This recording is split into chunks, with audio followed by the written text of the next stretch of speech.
Hey, you know what it is. It's your boy Feezy, the main man, DMS Uncut. We in the building, man. Now check this out, Montreal, man. Today, you know what we doing, man.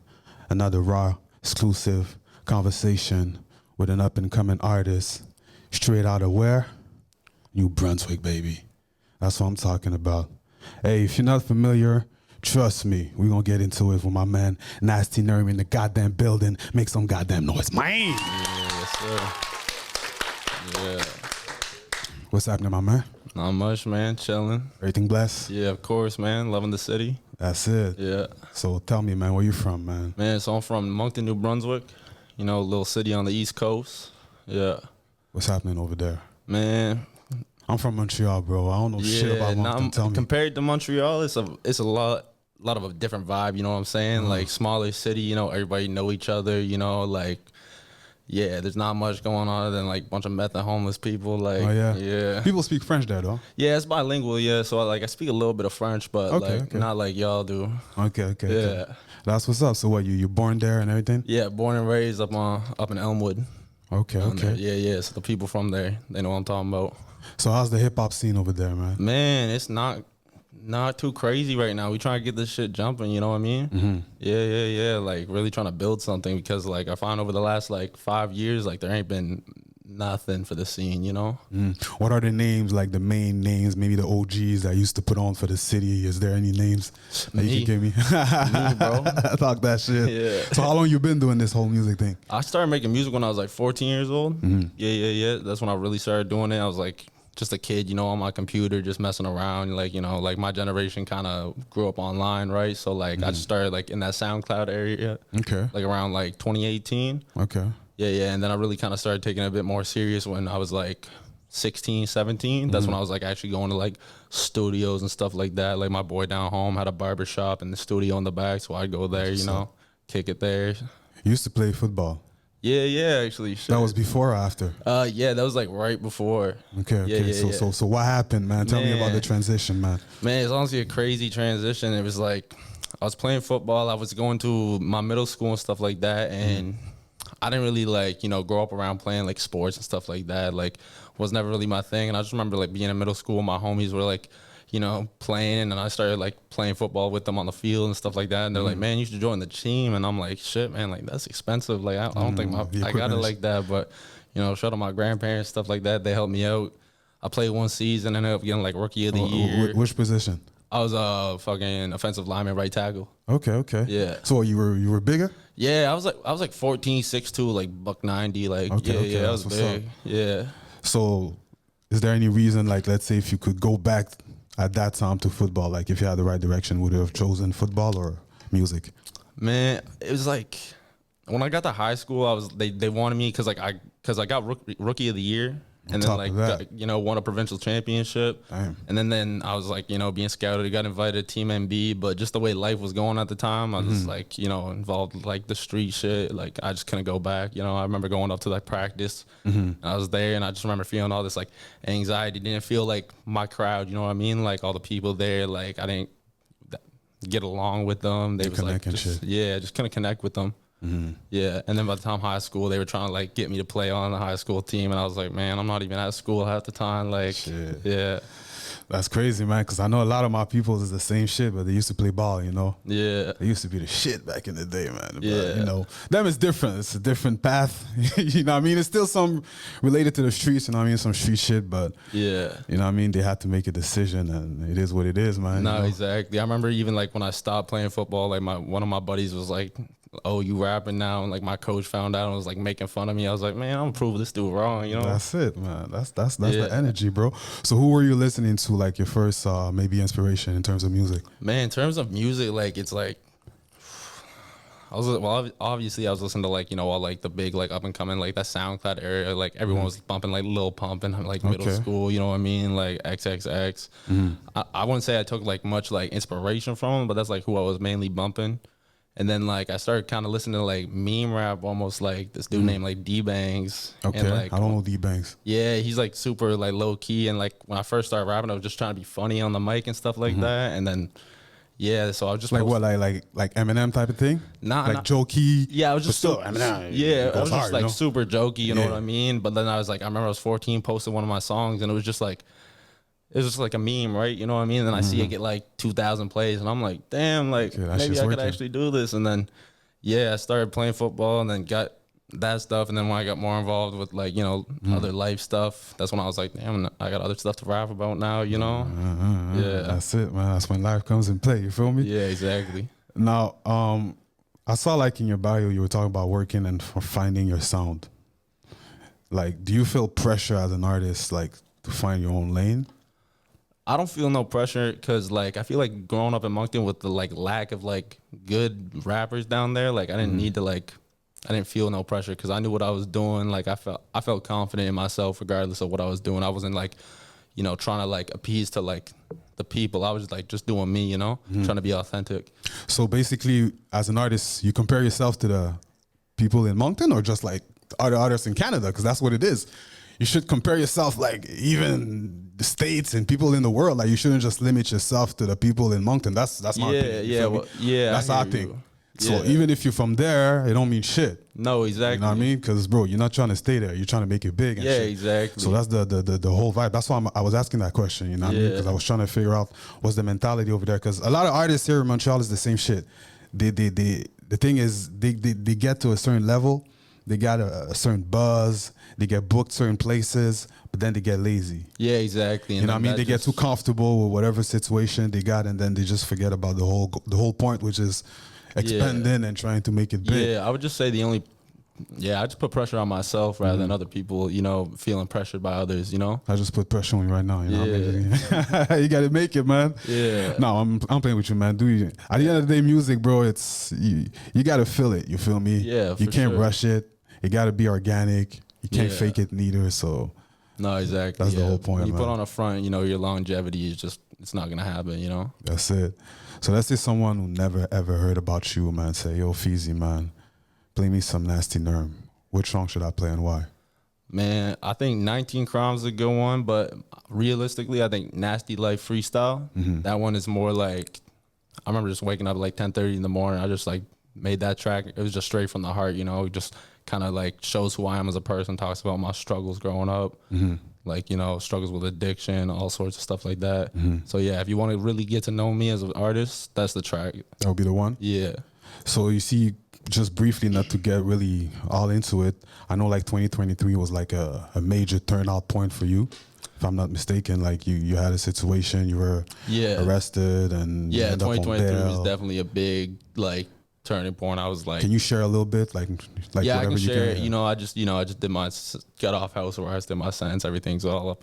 So yeah. I was like 19. You know, some went wrong. You know, there's weapons involved, assault. Then next thing you know, I get arrested, and I got thrown in the Shediac jail. But I was only there for like 4 days because I made bail. I was just awaiting my bail hearing and stuff like that. And like That's when you made the tape. yeah, that's when like my grandparents came, got me out, and then I was like I was court ordered to live like in the middle of nowhere and like this like That was still in Moncton, right? Yeah. So I was like 45 minutes out of town by like a place called Coles Island, just living on like in an RV. And then like I had like talked to my lawyer. I was like, man, what do I gotta do to like better myself, you know, get out of this situation? And he was like, man, you gotta go to college or rehab. And I was like, all right, I'm gonna have to go to rehab, clean my act up a bit. And then that's when I had like 2 weeks and I just had no Wi-Fi. I just had a little beat pack and I was like, man, I was just the essence, man. Yeah, I was just locked in, just, you know, just going from the heart. So that's when I made that little tape. That's out on bail. Yeah. That's it. Would you say that's like the project you're the most satisfied with? Yeah, I didn't think I was satisfied with it just because I had to learn to mix and do it all myself and like with it comes with it, like the Yeah, journey, yeah, even the yeah. situation you had to go through and all that. Maybe that would make it special at the end of the day. Yeah, You know but what I I'm mean? definitely proud of like some tracks on there for sure. Some I feel like I could have did a little better on, but you know, you're always gonna be your biggest hater. You know what I mean? But yeah, I'm definitely proud of that just because it just was like super authentic. You know? So when you were dealing with all these things, like were you still focused on music, or it was more like, nah, bro, let me just get my shit together and then get back to music? How was it? Always focused on the music. Yeah. Other than like when I was in rehab, I was trying to like, you know, really just like work on myself, you know. But like even then, I was still like writing tracks and stuff like that in there on a little notepad, you know. And then as soon as I got out, I was like, man, I got to get back into it immediately because you know, music's just like my main thing. That's what I got, you know. Now, since you were making music before and then you had this whole situation, is there like one thing that maybe an experience or something that teach you something, maybe as an artist or even yourself as a person, this whole thing? I'd say just if I want to do this music shit, I gotta like, you know, stay away from the drugs, you know. That was a big thing, you know, just falling back. Don't want to fall back into my addiction, you know, because then. But the era of music you're talking about, that was that's the whole thing too. You know what I mean? Yeah. All these like they were everyone. Yeah. The rest in peace, Juice World. All these people and stuff like that. That was the vibe. That was the exactly main topic of conversation in the music. You feel me? So like everybody wanted to do Xans back then just because they were hearing it in rap songs. You know what I mean? Yeah, for sure. Yeah. Hey man, I wish you the best in your journey, most definitely, man. Yeah, for sure. It. If I go back a little bit, man, I know you were once linked with Status Misunderstood. Yeah, that was a little music group from Moncton. I remember I can't remember. I was 17 when I first met this dude. His name was Tony, and I just go over there. You know, we'd be smoking weed and stuff like that, and then like.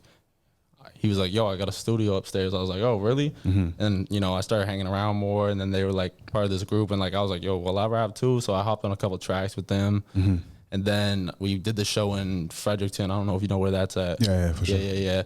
And that was cool. I remember we were performing. They were giving us mushrooms on stage. And then I was like, yo, like, they kind of called me like an honorary member.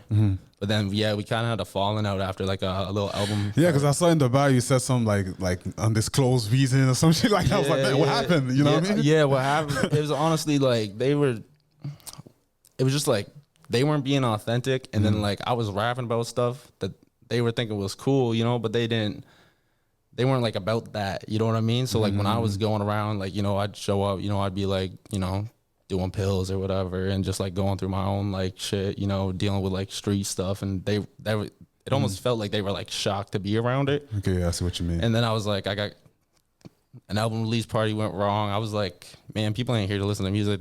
They were here to party. That was upsetting. I was trying to like give them some ideas, but because I was younger than them, you know, and no disrespect to them, I completely understand where they were coming from. You know what I mean? But like, they wasn't trying to listen to the. Yeah, they just didn't want to listen to me, and for sure, you know. So then I was like, all right, well, we just cut ties.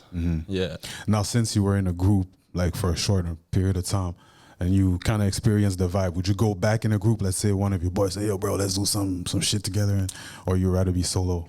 I'd rather be solo, you know. Like I kind of got like my little like nasty by nature thing going on right now, but that was just like, you know, some of the homies that I was trying to like, you know, put on stuff like that. But I find like I'd rather be solo, that way I can like perfect my craft, you know. I just think with the group thing, there's a lot of drama involved, you know what I mean? Like I can't be dealing with that. Like I'm trying to focus on making music, you know. No, for sure. Now let's say off mic versus on the mic. What's the biggest difference between the two versions of you? Like me versus me off the mic? Yeah. I wouldn't say much. I mean, like... What's different? What's you different? put on a mask when you rap? Nah, I don't do none of that. No, I mean, I'm not saying like fake shit. Like, like, you know, sometimes some people get a character, like an aura, like a persona when they rap. Or is it more like, bro, I just get in the booth and rap my shit? Like, there ain't no difference between, you know, my real name's Vaughn. There ain't no difference between Vaughn and Nasty Nerm. That's just the same people. Like, my grandma always think of like an alter ego, but like Nasty Nerm has been my nickname since I was like 14, right? So like it wasn't like that, you know. It was just like a street name type shit. And is there like one thing that people always get twisted when they see you? I feel like a lot of people are pretty intimidated when they first meet me because of all the tattoos, you know? Shit. Till this day? I mean, we're in 2025. Everybody got tats, man. Yeah, I know. Like, like shit. Yeah, but that just comes with it, you know what I mean? In Moncton, it's not like that? Like, people ain't got tats and shit like that? No, people got tats, but not like this, you know? Okay. Not like this, for sure. So what, they still like old heads and stuff? They're not down with hip-hop type shit? Yeah, no, definitely. And they still on like that older stuff. And like, I feel like they're a bit more ignorant to like younger guys coming up, you know what I mean? Most def. Yeah. Now, you as an artist, all these social media things, like, are you into it? Like the TikToks and the Instagram? I'm trying to get into it more, you know, because originally I like when I first started, it was like you could post a song on SoundCloud. Like I remember my first big song get like 25,000 plays. I was 17 years old, dropped just on SoundCloud, and I was like, all I did was like send it to like, I was on Snapchat. I was like, yo, this is my song, and then I didn't even have to promote it, and it blew up. But now the algorithm back in the day was good. You could reach people for real. Yeah, but the algorithm now it changed up, and then like once I got out of rehab and was dealing, I was like, damn, like it changed. It's so different. Like, so what was the period between like rehab and you getting back into music? It was like how long? I'd say about like 6 months. I was in there for 6 months, and then like it took me like I'd say about like a month just to get back into my groove. You know what I mean?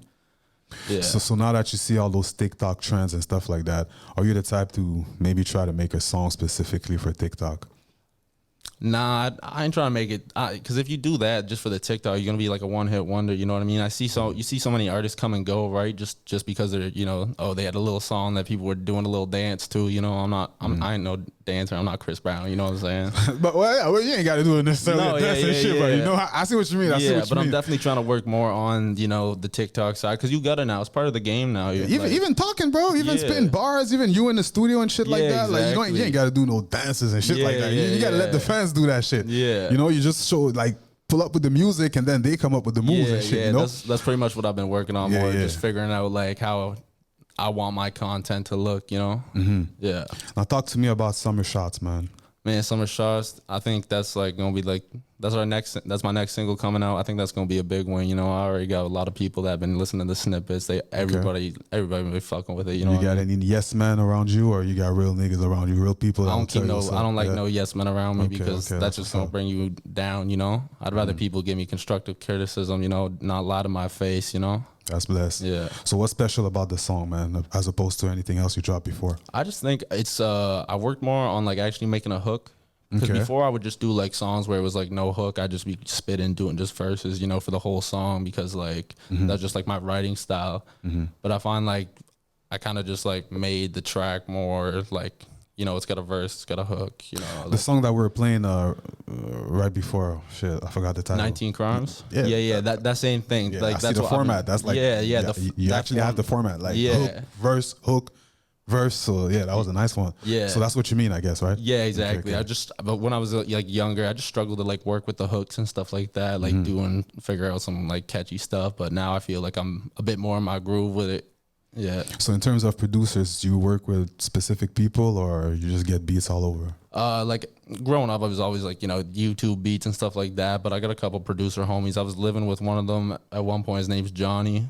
He produced like he produced that whole Out on Bail EP. Nice. And then but I've been also working with my boy Gabe. He go by 31. Yeah. He always sending me beats and stuff like that. And I feel like I like working with him a lot. And you never try to make beats yourself? I just couldn't understand it. Yeah, bro, I feel you, man. Yeah. I tried myself too, man. My shit was weak though. Like hella weak, but I tried, man. Yeah, I feel like I'm more of a rapper than I ain't got the patience. Yeah, no. I don't even know how they do this shit, man. They stand there over hours just because the little drum don't sound right. Like I be on like FL and I'm like, I even tried doing it. I'm like, I don't even know how to put it on. I'm like, you know, like, and then I'm like, why? And then it's like every YouTube tutorial is like 45 minutes long, and I'm like, man, I might as well just rap on the beat, you know, like. Nah, for sure, I feel you. Yeah. Man. Now, I know you got shows coming up. Yeah. I think you're opening for Cassidy. Yeah. Performing with Cassidy September 26th. Where that is? London, Ontario, the Vice Supper Club. Nice. So you actually go out of town, like. You don't stay over there, like you move. You go to Toronto and stuff, or? We was just in Toronto actually. I did a little thing at the BZB Convenience. Okay. Yeah. So how often do you move? Like, is it something you regularly do, or is just like I go on a promo tour type thing? Right now I'm a little new to it, you know. I'm just a little fresh to that, so it's a bit of I like doing it for sure. But yeah, that means you got a good management right there. Yeah, no, shout out my manager for real. It's getting you to move, man. Big. And how does it feel to be managed? Because I know you see the difference being a independent artist, no direction, no management, and now being managed. Do you actually see the difference? Yeah, I feel a big difference, and I feel like I lucked out really quick with Melly and stuff. Like we got a good bond, you know what I mean? Like we can actually go out, like talk. It's not just like strictly business, you know. We just got a good connection. That's what's up. Yeah. So the summer shots, is it leading to a bigger project, or is it just like singles after singles? I think right now with the way like the music game is, I think it'd just be best for me to push out some singles, see how they be doing, and then maybe just do like 4-song EPs, and then like just see how those go, and then maybe work on an album. But right now I feel like pushing singles and getting music videos out is my main priority. You got to do the 19 Crimes at the Cassidy show. Yeah. No, that shit's I'm gonna be doing bumping. that Yeah, one. for I'm sure. doing that one Okay, for sure. I feel it. And how hard is it to open for artists? Like, do you even have a lot of openings and stuff like that? Yeah. I've done quite a few openings. Like I remember I did my first show at 17, and that was just like they just had like some local New Brunswick artists. Like we went to Sackville where they got like Mount Allison University, so it's like a uni town. Okay. And I was like 17 in the bar, like oh shit, kind of Okay. dope. And they had me go first, and it was like we were all just doing one song, but then like I did my song, and then like it almost seemed like everyone else like afterwards like Like, well, shit. I was like, It's yeah, not like that. yeah. I remember everyone was like, man, you killed it. Like everyone else was like, eh. Like That's it. So yeah, but I opened up for like Quake Matthews and stuff like that. Just like, but like I was doing shows in like, cause Moncton, it's like a lot of dive bars where you be doing shows at, you know what I mean? So opening up was like, it was alright, but like, I didn't feel like when I was compared to like the other openers, I didn't like that because I was like, I couldn't see that they were putting in as much work as I was. You know what I mean? No, for sure. And it just didn't feel like a that. good mix. Yeah. Okay, so they had like any genre of music, like anybody can just go there and perform, or it was like strictly hip hop? It was like strictly rap, but it was just like different styles of rap. It just didn't feel fluid. And then like, yeah, but I like opening up. Obviously, you got to open up. No, to for people. sure. You got to start Yeah, somewhere. Man. exactly, That's the whole point. exactly. You know what I mean? Most def. And the Dark Side Drops. That's another show you got, I think, right? Yeah, that's hella fire. That's where that's on a boat. No, it's on the Halifax waterfront. Okay. Yeah, I think that's August 15th. Okay, that's fire. Yeah. I thought I was on a boat, man. That would be fire, you know what I mean? Yeah. Because I performed back in the day when I was an artist too. I did a performance on the boat, man. It's different, bro. Yeah, bro. The vibe is different. You know what I mean? Yeah.